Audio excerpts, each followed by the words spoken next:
Buenos días, tardes o noches. Mi nombre es Rubén Salcedo, soy el número 21 de sexto C. Y hoy les estaré hablando acerca de máquinas virtuales y sistemas operativos. Ok. El primer tema que voy a hablar será de máquinas virtuales.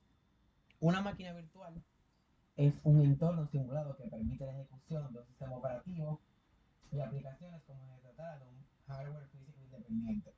La virtualización se logra a través de un software llamado hipervisor, que actúa como intermediario entre el hardware físico del servidor o del equipo computadora y las máquinas virtuales que se ejecutan en él.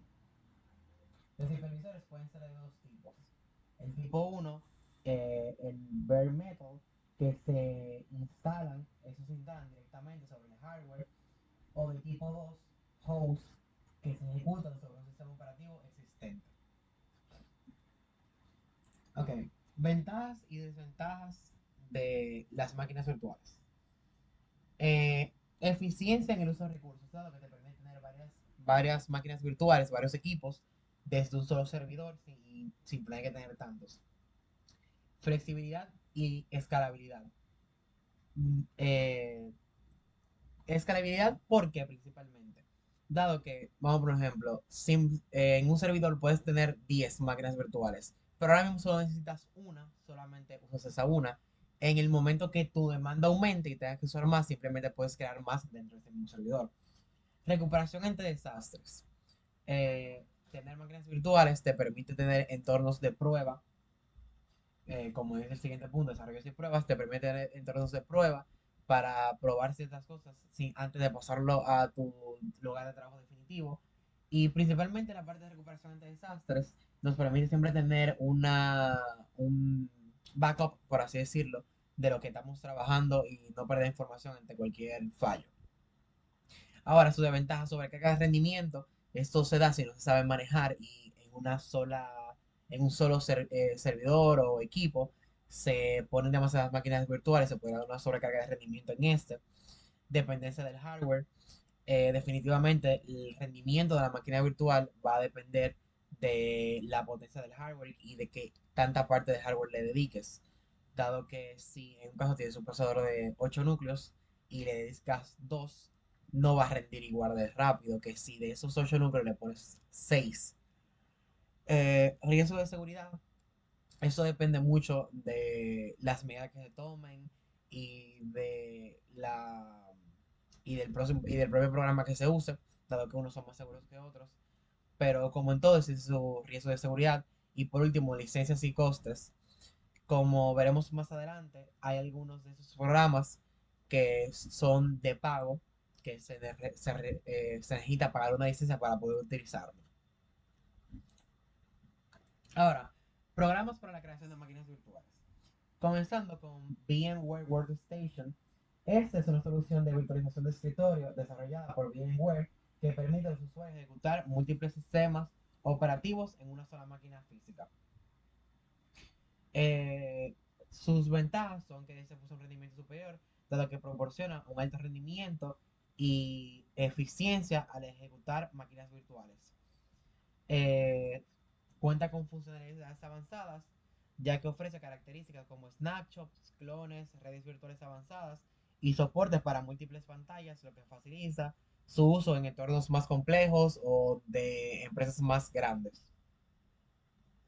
Y por último, tenemos su amplia compatibilidad, dado que soporta una variedad de sistemas operativos como invitados, lo que permite una gran flexibilidad. Luego tenemos sus desventajas. Su principal desventaja es su costo, dado que este es un software de pago, lo que puede ser una barrera para usuarios individuales o pequeñas empresas. Y por otro lado, tenemos el consumo de recursos, dado que puede consumir más recursos del sistema en comparación con otras soluciones, como pueden ser VirtualBox o Microsoft Hyper-V. Eh, y eso también podría llevar a que se viera afectado el rendimiento general si no se gestiona de una forma adecuada. Luego tenemos Oracle Hyper-V, perdón, Oracle VM VirtualBox. Este es un hipervisor de código abierto, lo que permite a los usuarios ejecutar varios sistemas operativos en un solo dispositivo. Este es conocido por su flexibilidad y facilidad de uso. Ventajas: es gratuito y de código abierto, ideal para usuarios individuales y pequeñas empresas, ya que no requiere costo adicional alguno. Este también cuenta con la ventaja de ser multiplataforma, dado que soporta sistemas como son Windows, macOS y Linux en distintas sus distribuciones. Y por último, la facilidad de uso, ya que tiene una interfaz sencilla que facilita la configuración y gestión de máquinas virtuales. Okay. Por la parte de sus desventajas, tenemos el rendimiento inferior, dado que puede no ser tan eficiente como VMware en ciertos escenarios, especialmente cuando se habla de trabajar de cargas pesadas. Y un soporte limitado, aunque este cuenta con una comunidad activa, el soporte oficial puede ser limitado en comparación con soluciones de pago como VMware. Y por último, tenemos Microsoft Hyper-V. Es un hipervisor que se encuentra integrado en las versiones de Windows Server y algunas versiones de Windows 10. Es una solución de virtualización robusta que permite a los usuarios crear y gestionar múltiples máquinas virtuales en un entorno empresarial. Su ventaja, su principal ventaja, y a la vez que es un poquito desventaja, es su integración con Windows, dado que funciona de manera óptima en sistemas Windows Server, lo que facilita su implementación en entornos empresariales. Luego tenemos su costo, dado que este viene incluido sin costo adicional en ciertas versiones de Windows Server, lo que lo hace atractivo para empresas en el ecosistema de Microsoft. Y por último, sus características avanzadas,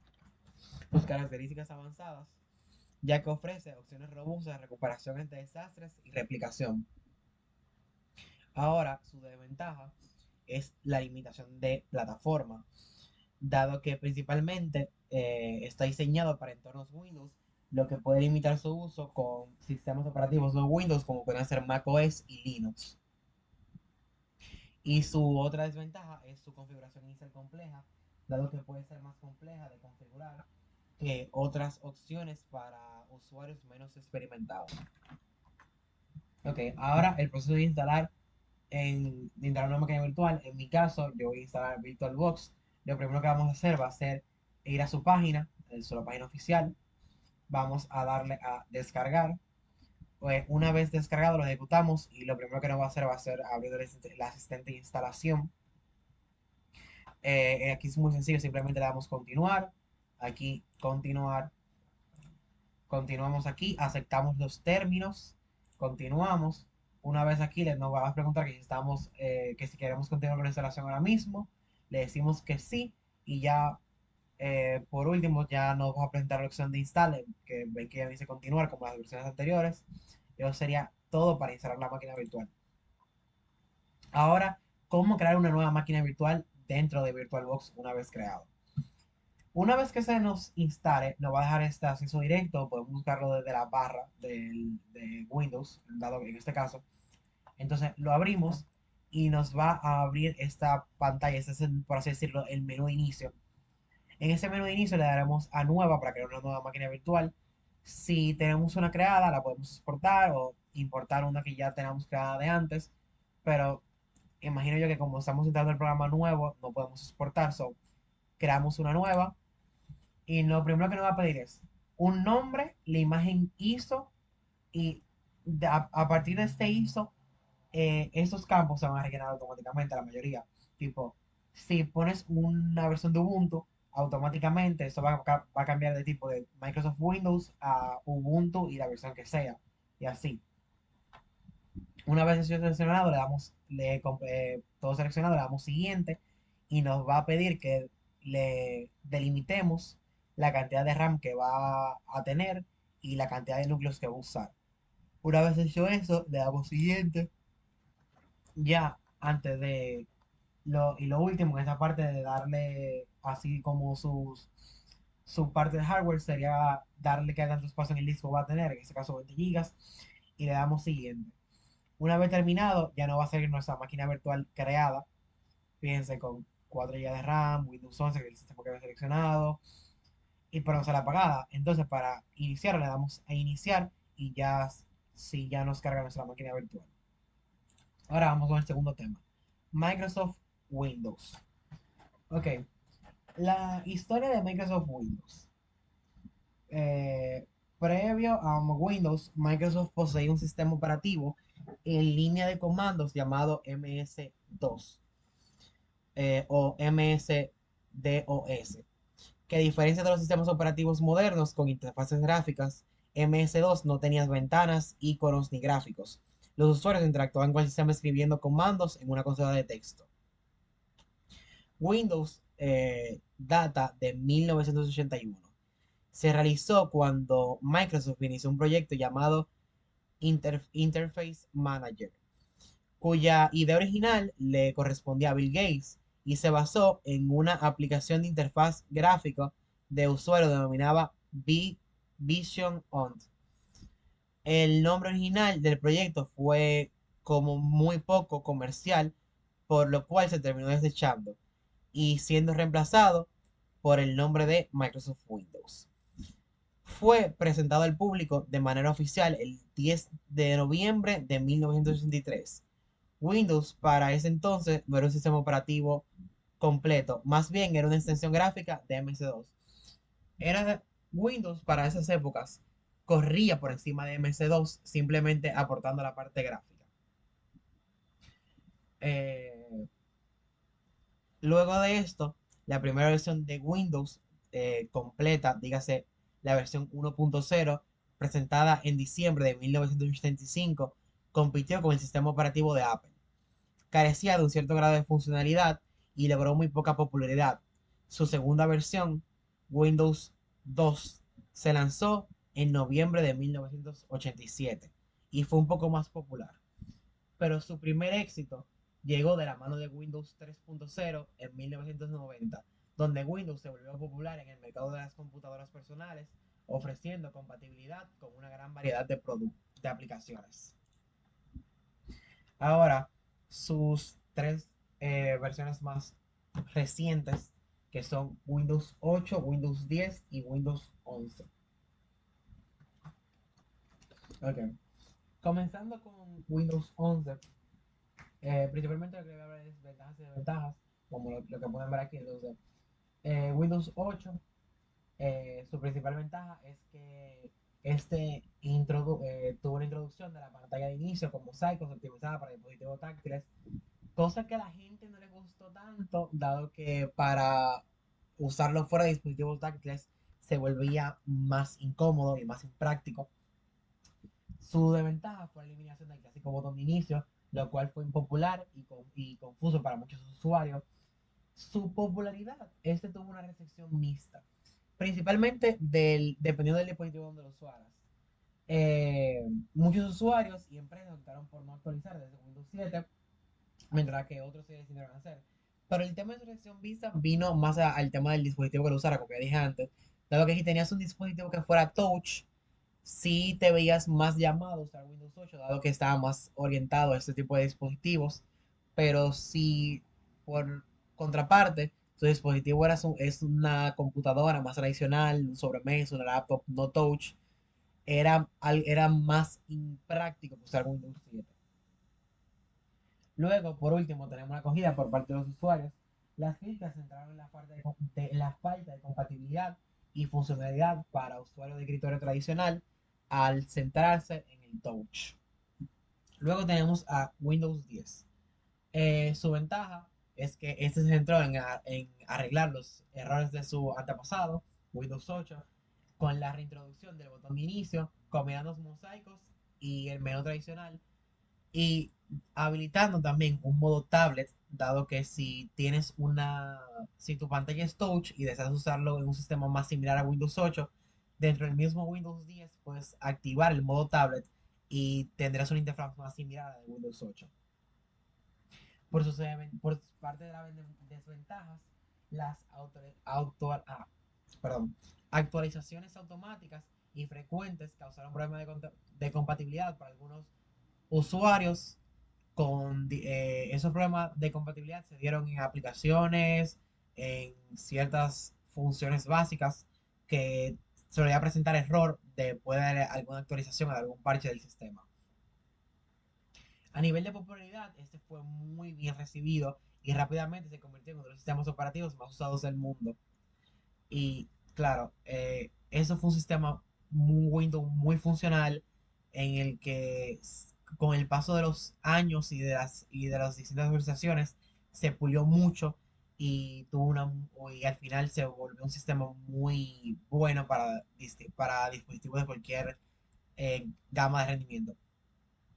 Y su acogida por parte de los usuarios, la mayoría de los usuarios valoraron la estabilidad y las mejoras en la interfaz, haciéndolo popular tanto en entornos personales como empresariales. Y por último, Windows 11. Este no trae grandes actualizaciones a comparación con Windows 10, pero su principal ventaja se centra en el rediseño visual con esquinas redondeadas, una nueva barra de tareas y un menú de inicio centralizado. Es decir, que las principales actualizaciones en Windows 11 con respecto a Windows 10 se dieron en el apartado gráfico más que en el apartado funcional. Su desventaja es que tiene requisitos de software más estrictos, bastante más estrictos que Windows 10, lo que limita la compatibilidad con dispositivos antiguos. Dado que Windows 11 solicita algunas tecnologías más modernas para poder ser ejecutada dentro de tu sistema, dentro de tu equipo, y esto limita bastante la compatibilidad con dispositivos más antiguos de menos rendimiento, menos recursos. Su popularidad tuvo un lanzamiento moderado debido a sus estrictos requisitos de hardware, pero su popularidad ha ido creciendo entre nuevos dispositivos. Muchos de los dispositivos en el momento que salió Windows 11 no eran compatibles con este porque no todo el mundo es capaz de permitirse un hardware de super alta gama.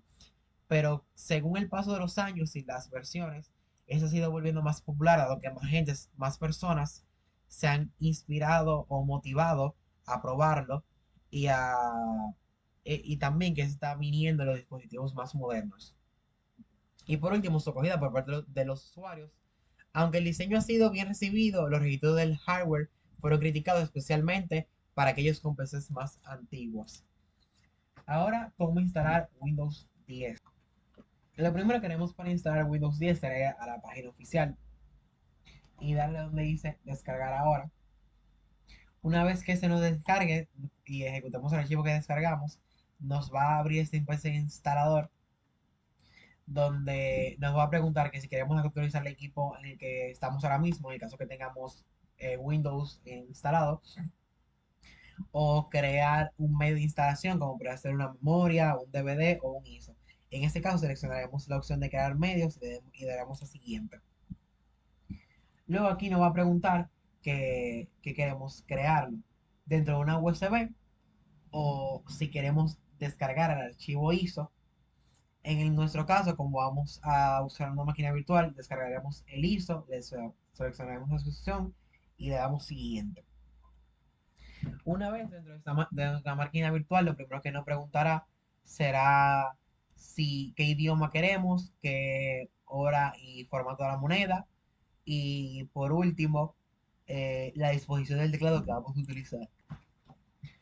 Aquí nos va a preguntar nos va a preguntar por nuestra clave de sistema. En el caso de que no tengamos ninguna clave, simplemente le damos aquí abajo, no tengo clave de producto, y nos va a continuar directamente a esta pantalla donde nos va a permitir seleccionar una versión de Windows entre las distintas versiones que hay.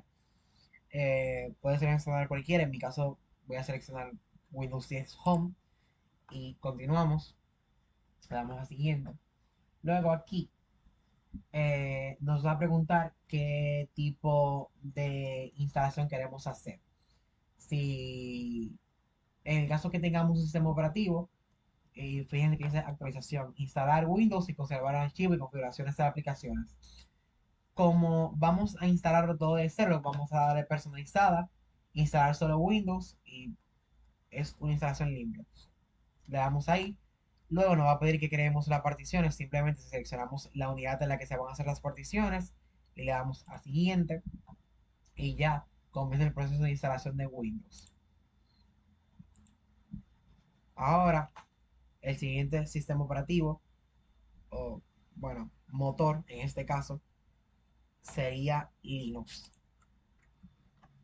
Ok, la historia de Linux. Linux comienza en 1991 como un proyecto personal del estudiante de Fines Linus Torvald, que el proyecto consistía en crear un nuevo núcleo de sistema operativo libre, el núcleo Linux. El resultante ha estado marcado por un crecimiento constante a lo largo de su historia. Desde el lanzamiento inicial de su código fuente en 1991, ha crecido de una pequeña cantidad de archivos C bajo una licencia que prohíbe la distribución comercial a la versión 5.6 en 2020, con más de 14 millones de líneas de código fuente sin contar comentarios, bajo la licencia pública general de GNU V2. Ahora, sus distros más populares. Comenzando con Debian. Debian GNU Linux es una distribución Linux de software libre desarrollado por miles de voluntarios de todo el mundo que colaboran a través de Internet. Luego tenemos a Ubuntu. Eh, Ubuntu es una distribución de Linux basada en Debian, que incluye principalmente software libre y de código abierto. Puede utilizarse en ordenadores y servidores. Está orientado al usuario promedio con un fuerte enfoque en la facilidad de uso y en mejorar las experiencias del usuario. Luego tenemos a Fedora. Fedora es una distribución de Linux para propósitos generales. Es mantenida por una comunidad internacional de ingenieros, diseñadores y usuarios. Se caracteriza por su estabilidad, pero también por estar a la vanguardia en la producción de software libre y de código abierto. Luego tenemos a OpenSUSE. OpenSUSE es el nombre de la distribución y el proyecto libre auspiciado por SUSE Linux, una división independiente de Blix 18669 y AMD para el desarrollo y mantenimiento de un sistema operativo basado en Linux. Luego tenemos a Arch Linux. Arch Linux es una distribución de Linux de propósito general para arquitectura x86 6412, orientada a usuarios avanzados, ya que se compone en su mayor parte, de software libre y código abierto flow desarrollado. Esa fue desarrollada de forma independiente. Se esfuerza por proporcionar las últimas versiones estables de la mayoría de software, siguiendo un modelo de lanzamiento continuo. Y por último, tenemos a Gentoo Linux. Es una distribución Linux basada en paquetes fuentes, orientada a usuarios avanzados con experiencia en sistemas operativos. Fue fundada por Daniel Robbins, basada en la inactiva distribución llamada Inoch Linux en diciembre de 1999. Terminando con la parte de Linux, tendremos cómo instalar OpenSUSE y Ubuntu. Pero antes de eso veremos sus entornos de escritorio. El entorno de escritorio Genome y el entorno de escritorio KDE Plasma. El entorno de escritorio Genome es el entorno que nos presenta un sistema como Ubuntu. Este es más similar a el sistema que nos presenta un sistema como puede ser Windows 8, de no tener iconos en el escritorio y tener todo organizados y que la parte del menú, por así decirlo, o la barra de inicio, sea como un menú aparte con todas las aplicaciones. Mientras que en, en el KDE Plasma, que es el que tenemos a la derecha, en este, eh, tenemos un entorno de escritorio más similar a un Windows 10, Windows 11, al que estamos más acostumbrados, con una barra de tarea, eh, las aplicaciones de la barra, opciones todo debajo, mientras que también el KDE Plasma las opciones están en la parte superior de la pantalla, no en la parte inferior. Ok, el proceso de instalación de Ubuntu. Lo primero que haremos será descargar Ubuntu desde la página oficial, desde este botón. Una vez lo lancemos, de la página oficial se descarga directamente el ISO. Entonces, una vez lo lancemos, le damos a Try o Install Ubuntu, le damos Enter. Nos va a poner esta pantalla en negra, una que va a comenzar a cargar. Una vez cargue la pantalla en negra, es que comienza de verdad el instalador de Ubuntu. Luego aquí lo primero que haremos será seleccionar nuestro idioma y luego del idioma pasaremos a la parte de accesibilidad, sea visión, audición, mecanografía, todo lo que se necesita. Luego de ahí pasaremos a la distribución del teclado. Una vez seleccionemos nuestra distribución de teclado, nos pedirá que nos conectemos a internet. Una vez pasamos la conexión a internet, nos va a preguntar si queremos instalar o probar Ubuntu. Si le decimos que queremos probar Ubuntu, es como que no estamos seguros del cambio, simplemente queremos ver más o menos cómo es. Y si lo instalamos, hacer todo el proceso de instalación del sistema como debe ser correctamente. Luego de eso, nos va a preguntar si queremos instalación automatizada o interactiva. En la interactiva, el usuario va a ser guiado paso a paso y mientras que en la automatizada, el usuario tiene que hacerlo todo por su parte. Luego, nos va a preguntar cómo queremos instalar, y cómo nos gustaría, eh, qué aplicaciones, mejor dicho, perdón, queremos instalar para comenzar. Podemos instalar algunas extras con otras herramientas, pero en este caso vamos a instalar solo las predeterminadas. Eh, Seleccionamos esto, le damos siguiente. Aquí se van a crear las particiones de cómo Ubuntu se va a instalar. Aquí creamos, una vez que pasamos las particiones, vamos a crear nuestra cuenta o nuestro usuario, mejor dicho. Le damos a siguiente, seleccionamos nuestra zona horaria, siguiente, y luego aquí nos va a revisar, no es como que un pequeño check antes de nosotros salir y que comience a instalar, por si tenemos que cambiar algo. Una vez terminamos esto, le damos a instalar y eso ya sería todo. Una vez se acaba el proceso de instalación, reiniciamos y ya podemos entrar, ya podríamos iniciar sesión en Ubuntu. Windows Server. Ok, comenzando con su historia. Desde sus inicios en la década de 1990 hasta sus versiones más recientes, Windows Server ha sido una piedra angular en la infraestructura tecnológica de empresas en todo el mundo. Su evolución ha reflejado los cambios en la tecnología de servidores y las necesidades cambiantes de la administración de sistemas y la gestión de redes. Okay.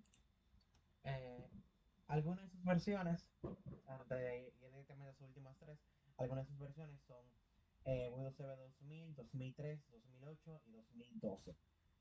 Ahora, Windows Server 2016. Este es un sistema de servidor desarrollado por Microsoft como parte de la familia de sistemas operativos Windows NT, desarrollado simultáneamente con Windows 10. La primera versión preliminar, la primera vista previa técnica de ese sistema, estuvo disponible el 1 de octubre de 2014, junto con la primera vista previa técnica del System Center. Luego tenemos a Microsoft Windows Server 2019. Ese es un sistema operativo producido por Microsoft para su familia de servidores. Microsoft lo anunció el 20 de marzo de 2018 y la primera vista para los Windows Insiders fue lanzada el mismo día. Se lanzó comercialmente el 2 de octubre de 2018. Al igual que su predecesor, Windows Server 2019 tiene solo dos versiones basadas en núcleos estándar y data center, siendo este último el que ofrece mayores prestaciones como SMB Direct o características que no están disponibles en Windows Server 2019 estándar. Y por último, el Windows Server 2022. Es la decimotercera versión principal del canal de mantenimiento a largo plazo del sistema operativo Windows Server de Microsoft Corporation.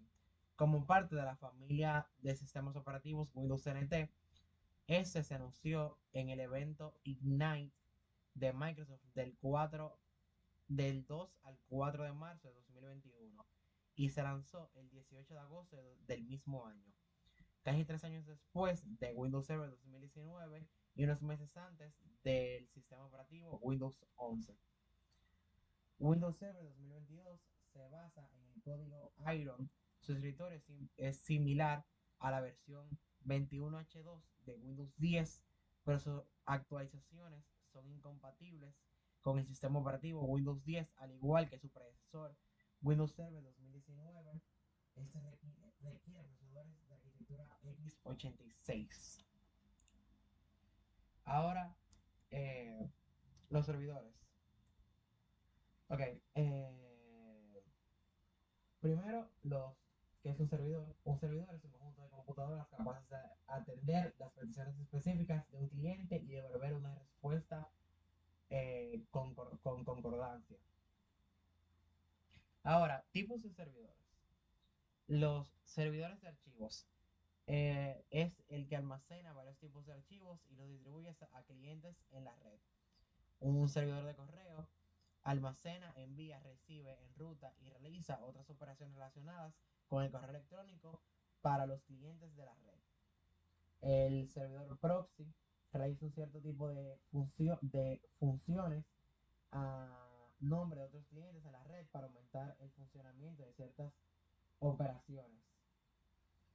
También proporciona servicios de seguridad, o sea, incluye un cortafuegos. Permite administrar el acceso a Internet en una red de computadoras, permitiendo o negando el acceso a diferentes sitios web. Luego, un servidor web almacena documentos HTML, imágenes, archivos de texto, escrituras y demás material web compuesto por datos conocidos colectivamente como contenido y distribuye este contenido a los clientes que lo piden en la red. Luego tenemos los servidores de base de datos. Provee servicios de base de datos a otros programas u otras computadoras, como es definido por el modelo cliente-servidor. También puede hacer referencia a aquellas computadoras o servidores dedicadas a ejecutar esos programas prestando el servicio. Y por último, el servidor de seguridad. Tiene software especializado para detener instrucciones maliciosas. Normalmente tienen antivirus, anti-spyware, anti-malware, además de contar con cortafuegos redundantes de diversos niveles y o capas para evitar ataques. Los servidores de seguridad varían dependiendo de su utilización e importancia. Ahora, ¿qué es la arquitectura cliente-servidor mencionada anteriormente? La arquitectura cliente-servidor es un modelo de diseño de software en el que las tareas se reparten entre los proveedores de recursos o servicios llamados servidores y los demandantes llamados clientes. Un cliente realiza peticiones a otro programa, el servidor es quien da la respuesta. Diferencia entre servidores HTTP y web hosting. Tiene tres diferencias clave. La primera es su enfoque. Un servidor HTTP es el software que maneja las solicitudes web, mientras que el web hosting es el servicio que proporciona los recursos y el espacio donde se alejan esos sitios web. Luego está su alcance. Luego está su alcance. Dado que el servidor HTTP está más relacionado con la parte técnica de la entrega de contenido, mientras que el hosting cubre un servicio más amplio que incluye el hardware, el mantenimiento y la infraestructura para garantizar que el sitio web está siempre disponible. Y por último, su propósito. El servidor HTTP es un componente que facilita el acceso a los archivos en un servidor. El web hosting es el proceso integral que permite que los archivos estén en un servidor accesible desde Internet. Ahora, la computación en la nube. Ok.